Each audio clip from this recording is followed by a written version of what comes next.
Bideo honetan, inkestak eta inprimakiak Gmailen nola sortu ikusiko dugu. Behin gure Gmaileko kontuan logeatuta gaudela, goiko aldera joeten gea, puntutxoetara, eta klik egiten dugu. Scroll egiten dugu, inprimakiak aurkitu arte, eta klik egiten dugu. Inprimakiak sortzeko leihoa ateratzen zaigu. Momentuz ez daukagu inprimakirik. Inprimaki berri bat sortzeko, plus ikurrera eman behar dio. Eta hasi gaitezke gure inprimakia sortzen. Lehenengo gauza, izena jartzea da.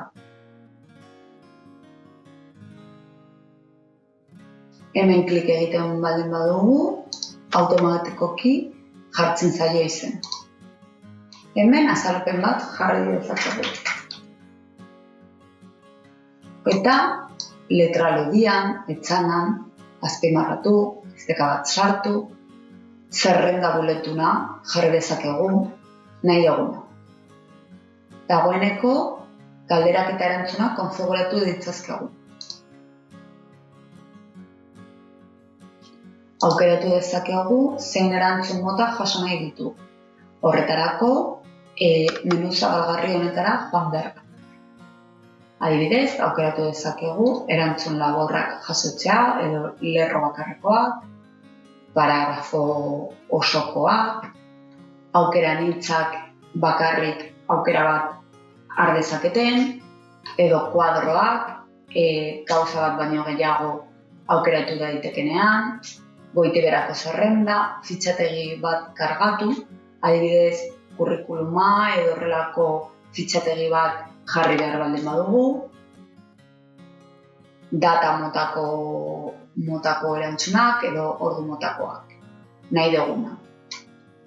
Adibidez, erantzun laburra aukeratuko dugu.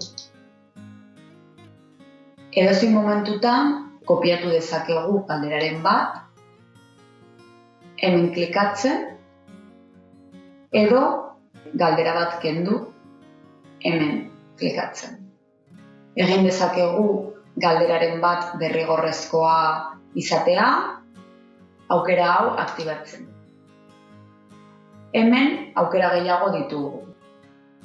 Lehenengoa galderak gehitzeko balio du, bigarrena galderak inportatzeko, izenak eta azalpenak sartzeko, adibidez, inprimaki luzea baldin badaukagu, arintzeko ideia ona izan daiteke, irudiak sartzeko edo bideoak, edo atalak sortzeko eta horrela parte ezberdinak diferentziatzeko.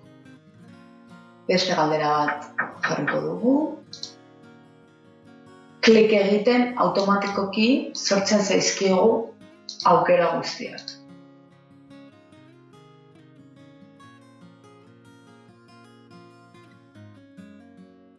Edozein momentuan kendu ditzazkegu aukeraren bat izan klikatzen. Orain atal bat sortuko dugu eta bisualki banandu egin du. Beste galdera bat jarriko dugu.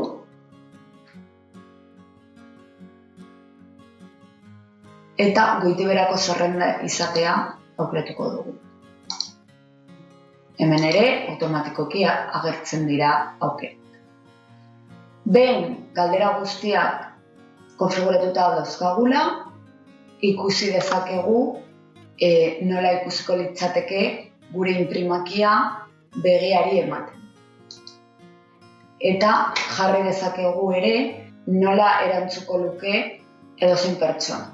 Hemen izartxo horri ateratzen da, derrigorrezkoa dela erantzutea jarri dugulako.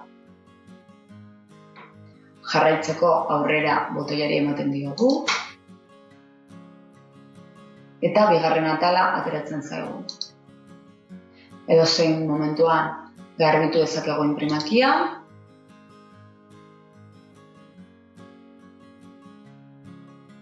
Edo atzera joan gaitezke. Zer aldatzera nahi baldin badugu.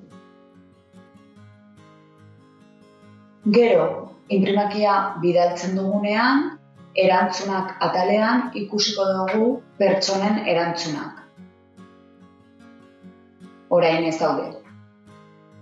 Eta ezarpenetan beste gauza batzuk konfiguratu ditzazkegu. Adibidez, bihurtu dezakegu inprimaki hau azterketa batean, aukera hau aktibatzen. Edo atal bakoitzean nahi dugun aukerak aktibatzen edo desaktibatzen. Hemen, adibidez, nola jasoko ditugu erantzunak, nola izango da aurkezpena, adibidez, jarri dezakegu agertzea garapen barra bat inprimakian. Hau aktibatzen dugu, eta begitxoan ikusi dezakegu nola ikusiko litzateke. Atera zaigu, barra bat ikusteko zenbat geratzen zaigu inprimakia amaitzeko.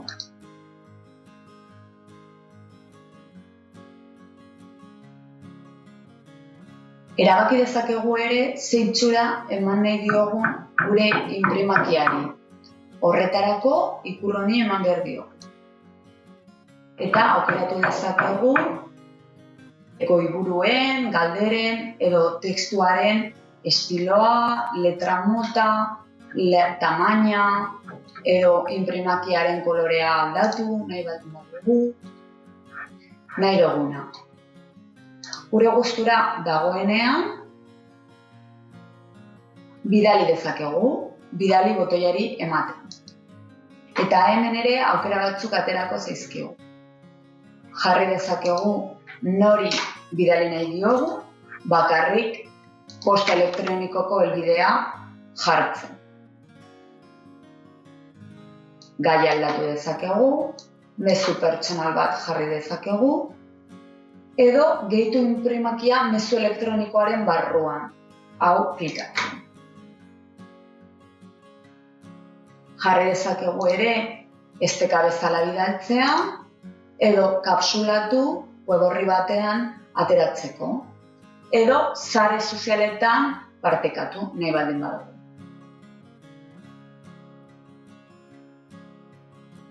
Edozein momentuan ere jarri dezakegu edo utzi beste momentu batean amaitzeko. Aurreko leihoan ikusten dugu orain inprimakia hemen ikusten dugula.